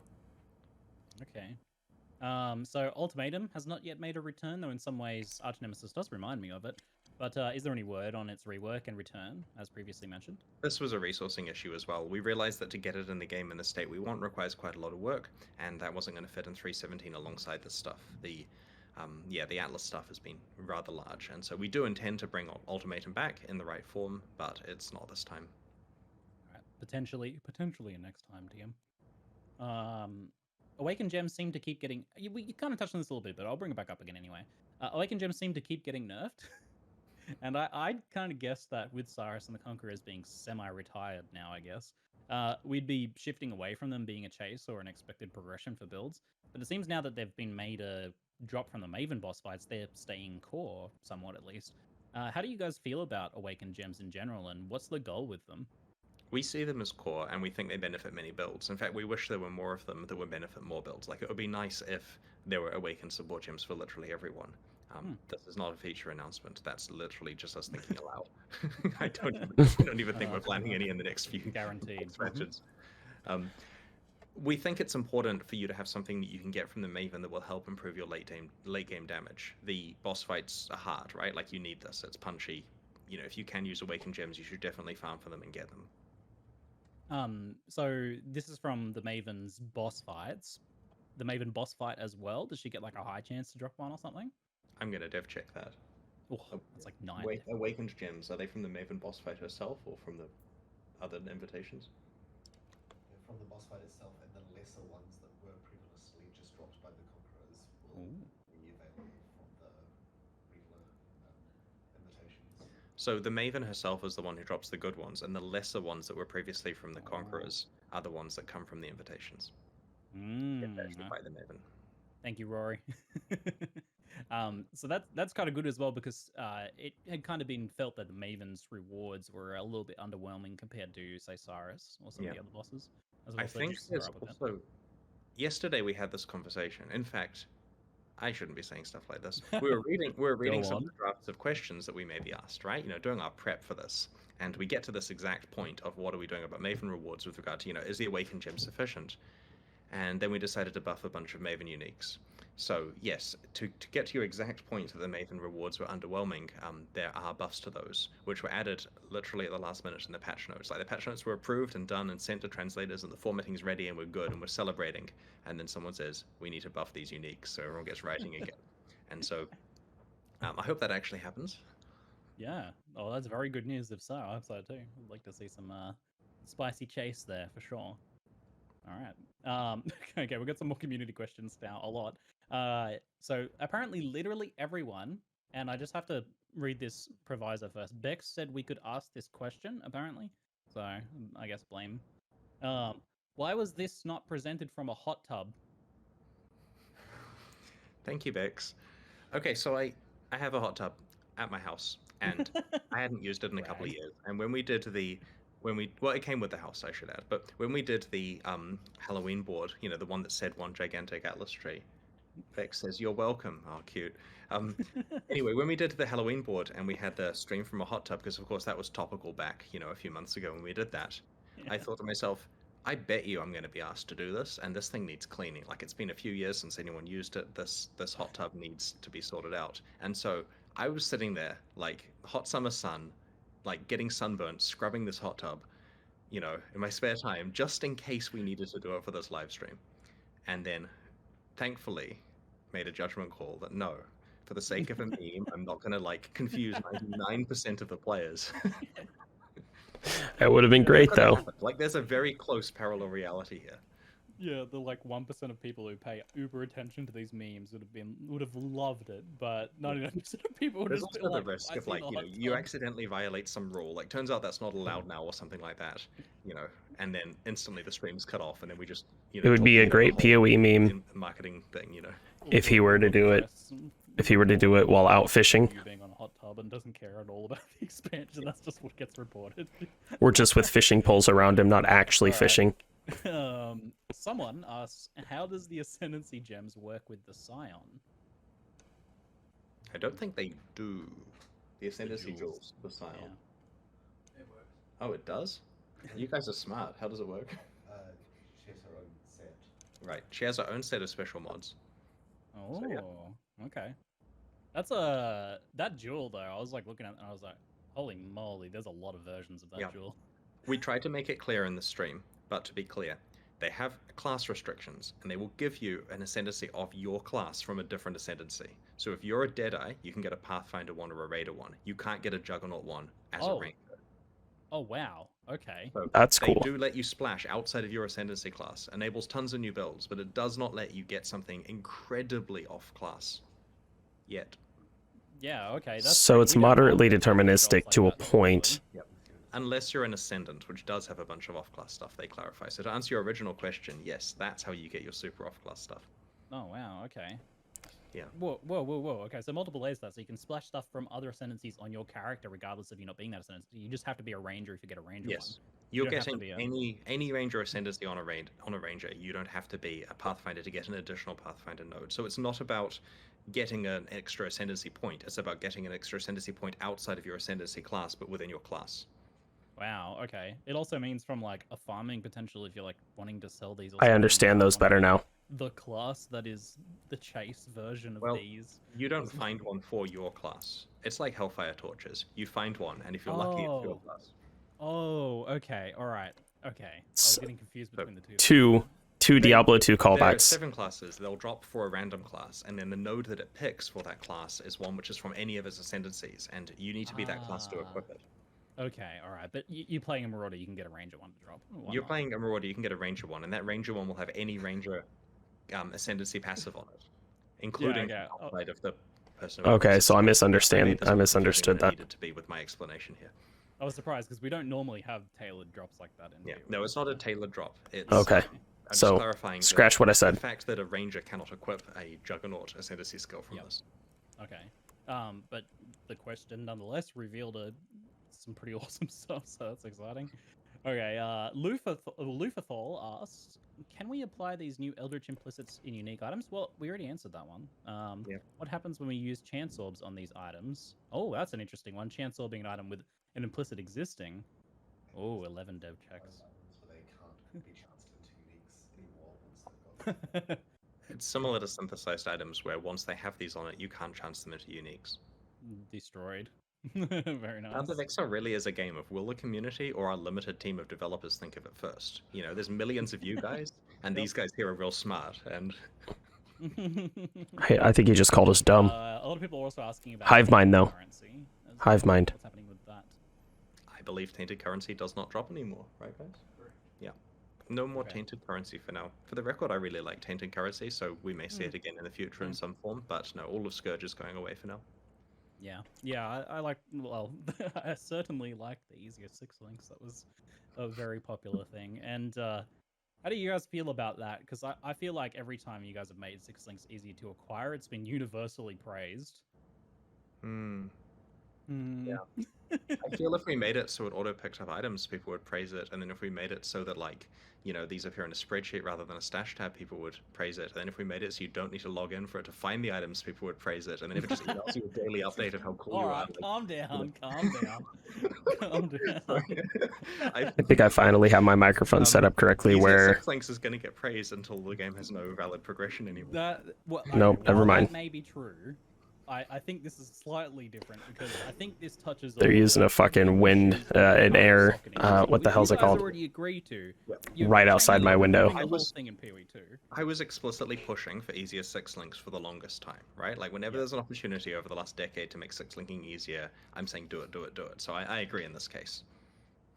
Okay. Partly because 6 linked items are going away in PoE 2, and now it's a matter of 6 linked gems, and Yeah, I figure it's going away soon. Why not just give everyone their 6 links pretty easily? It's just it's so much nicer. But anyway, okay, all right. It's asks, would it be possible to color the new Implicits text according to the mod, Eldritch blue text and the other one red? Accessibility feature request. You can press Alt to see more information, and that way the item looks normal and easily readable, and you tap Alt and you get a overload of stuff. Okay, all right. We are putting it on the advanced mod description stuff, right? Also, one's on the top and one's on the bottom. Yeah. They're always in the same Which one is on the top? Do you remember? There is an order. We'll check it. Cleansing Fire. Yeah. The It's likely the cleansing. It's likely the Searing Exarch is on the top. We'll find out though. So it's also worth noting we've removed the option for advanced mod hovers. Now it's just mandatory. For some reason, this is the thing we added with a default of off. So a new player installs the game, presses Alt, and doesn't get stuff. And so that's definitely just on with the option removed now. So anyone who hated it for some reason, it's mandatory. Yeah, I as a streamer, you often have to be like, why don't I get that text? Okay, and here's an amazing thing for our international players. In this release, when you press Alt while looking at an item, it will show the unique name and base type in English in brackets, and so you can Google for them. So, I mean, I guess if you were having problems with this, you probably can't understand this. But anyway, someone please tell the international players that you can now... Someone translate for Chris. This is really important for builds. Like, imagine you're playing the game in a language and you struggle with English, and you find a cool unique, and you're looking at, say, the Russian name for it, and you Google for it to find out what build to play. You won't find the English build guides, whereas now you can find the English one. We've also added experimental support, like an early version of Japanese for testing. I forget the instructions of how to enable it. It might just be, I think you have to go / language Japanese on the command line, but if anyone would like to give us some feedback on that, we'll be opening a forum. It's not finished yet. Like, this is just the baseline kind of, quarter of it done or something like that. And we'll ideally get that done over the next months to a year. Awesome. Well, that's awesome stuff to hear. Yeah, I can say that will be really helpful as well. I could just read the patch notes to you all day and just delay that actually. Well, I mean, you'll be releasing them like in a moment, so yes, it's all right. People can read. Cyclops Fear asks, will a Blessed Orb then re-roll the numbers on both Eldritch Implicits at the same time, or only one of them, or any of them? I'll add. Blessed Orbs and Eldritch Implicits. Do they even have ranges? Most of them won't, because they've got the ranks instead. Yeah, so a lot of Eldritch Implicits do not have explicit ranges for the Implicits on them because they have 6 different ranks instead. And if they do have ranges, does Blessed Orb reroll them? If we have any of them that do, they do. I can't confirm that we do have any. Yeah, so it will work if there are any. We just can't think of any that currently have ranges. Okay. There's a 2-part question here from Major Influx. Since there's no more unique watchstones to give +1 zone level, is there any way to get like higher level maps like 85 and whatnot?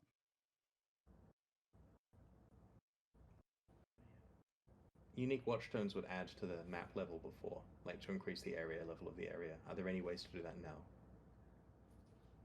I can't think of any. Atlas passive for unique maps, but that's about it. Yeah, there's an Atlas passive for unique maps, but currently no.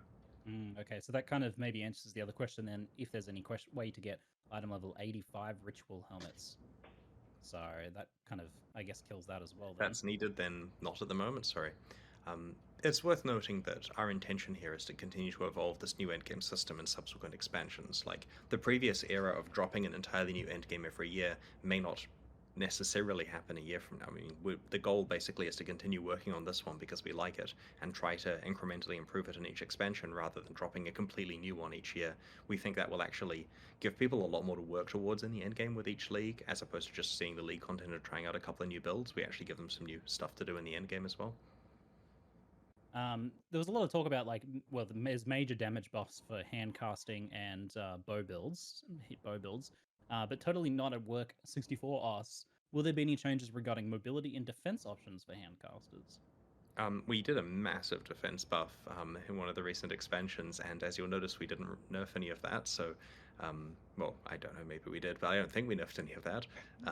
And so, no, the answer is we don't have any improvements in this expansion beyond the ones that we listed in the I think the Manifesto. defense feels fine, coming out very to soon, be so there may honest. be bits and pieces that I'm unaware of, but yeah, you've heard the majority of that stuff that affects that. All right. Shade Finale asks, is the elevated Nemesis also removed from the game? You said only awakened Nemesis specifically in the video. I don't actually know what that means. Referring to Sextants, maybe? Sorry, you said awakened Nemesis? An elevated Nemesis? It says elevated Nemesis. Nem4? Chat's typing. What does that mean? Am I missing something?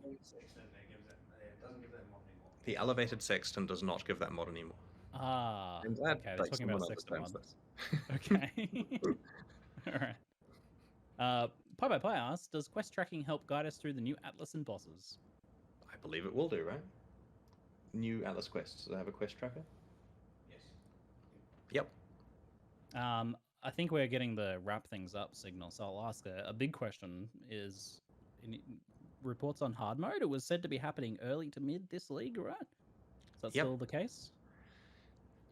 We Hard mode? really expect hard mode to be in some form of early testing before the next live stream. Or we'll be releasing it at the next league, right? I'm going to make sure that one of these two happens. So the full pick. And people, like, there's face palming going on. Because it's a lot of work, right, to finish it. It's been taking a while. So the overpromises by me are not appreciated. But yeah, I think it's quite doable. It'll just be, some weekends for me to get that sorted out. All right. And kind of a follow up to some stuff that was started earlier as well. Is there any more like act reworks planned? So there's a bunch of work that happened in Act 2 in this expansion, I believe. Oh, wow.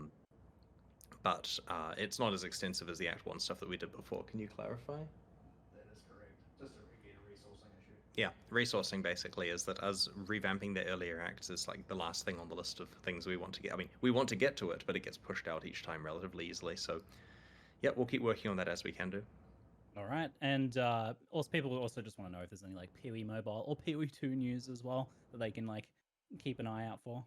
They are both coming along really well. We decided not to include any content in this particular live stream, both because it was already very featureful and because we'd honestly rather get more stuff to show you guys. And there's still a way on both projects, right? Like, they're not being released this year. Very likely, I mean, our internal target that we're looking at is tentatively the end of next year, right? So that's could change, but that's what we're looking at. And so I would expect a good year of clear like hype marketing for those as we get closer to them. And that year hasn't quite started. So we may do an update in the interim. It really depends. And I kind of feel it's one of those things where we don't want to just drip feed tiny little bits and pieces, because if we like, it's PoE 2 stuff, and then we show you a small thing, people will say, is that literally all you've done in the last year? And it gives the wrong impression. So I would rather actually have something impactful to show. And making a PoE 2 trailer takes a lot of work. So we're kind of looking forward to a big hype kind of reveal again. Like, remind people like, oh yeah, this is what you're excited for back at ExileCon. Don't expect PoE 2 at the next live stream necessarily, right? Like, it's, but at some stage you will get an update and it will be worth it. And in the meantime, we want to make meaningful Path of Exile expansions, and there'll be plenty to do in this one. In fact, Twitch chat was saying, is this PoE 2? Should be called PoE 2 from some of the stuff we announced, so I appreciated that. Well, we've certainly been getting a lot of PoE 2 stuff that was teased, and now we're going to begin game rework, so super exciting. Look, there was a ton more questions, folks. I thank you all for asking them. I tried to get through as many as I could, but we are holding up the patch notes. So thank you very much for your time, Chris. We're going to let you go. And you Thanks can very go much get for the those help. patch notes out. Press the button, please. Yep. Right, enjoy the league, everyone. Thank you very much. Thanks. See you later. All right, so there we go. That's the live stream for the announcement expansion or announcement of the Siege of the Atlas Arch Nemesis expansion for PoE. Like I said, I'm really excited for this. I am going to be investing a lot of time in this league, and I think it's going to be a really good one. It looks very entertaining. It looks very fun. It looks like there is a whole bunch of quality of life stuff coming, especially for progressing through the league. So yeah, I'm really excited for this. Claim now. Cool. Just got my wings, so that's awesome. Awesome. So that's gonna be the stream. Like I said, I'm really excited for this. I'm really happy. I think that this is gonna be a really fantastic league, and I will be playing and potentially streaming for league start on PlayStation. So we hope to see you around, and I'm out. If you're watching this on YouTube, like, share, comment, subscribe, all that kind of stuff. Later, y'all.